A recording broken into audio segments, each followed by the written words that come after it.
पुण्यामध्ये धरण पाणलोट क्षेत्रामध्ये जोरदार पाऊस सुरू आहे आणि पावसाच्या बॅटिंगमुळे धरणातून मोठ्या प्रमाणात विसर्ग सुरू आहे। या हंगामातला सर्वाधिक विसर्ग खडकवासला धरणातून सुरू आहे।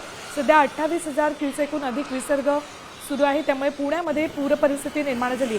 नदीकाठच्या लोकांना सतर्कतेचा इशारा दिलाय। मध्यरात्री पाणी पातळीत वाढ झाली आणि काही भागांमध्ये सुद्धा पाणी शिरलं।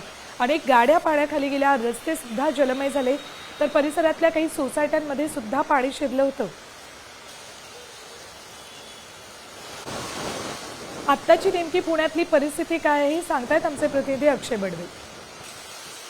पुण्यातील खडकवासला धरणातून तब्बल 28,000 क्युसेक्स पाण्याचा विसर्ग सुरू असल्यामुळे मुठा नदी पात्रात मी सध्या आपण जर हा परिसर पाहिला तर मुठा नदीचं पाणी पातळी जी आहे ती आता वाढायला सुरुवात झाली आहे। आजूबाजूचा सर्व परिसर जो आहे तो आता वाहतुकीसाठी बंद करण्यात आलेला आहे। गेल्या 2 दिवसांपासून बाबा भिडे पूल जो आहे तो या पाण्याखाली गेल्यामुळे हा सगळा परिसर आता आपण जर पाहिला तर संपूर्ण परिसर जो आहे तो जलमय झालेला आहे।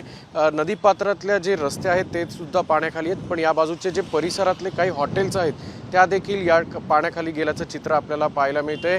गेल्या 2 दिवसांपासून पुण्यात जरी पावसाची विश्रांती असली तरी धरण पाणलोट क्षेत्रामध्ये चांगला पाऊस होतोय आणि त्यामुळे खडकवासला धरणातून जो पाण्याचा विसर्ग आहे तो मुठा नदीमध्ये मोठ्या प्रमाणावर केला जातोय। कॅमेरामन किरण काजेसह अक्षय बडवे, साम टीव्ही न्यूज, पुणे।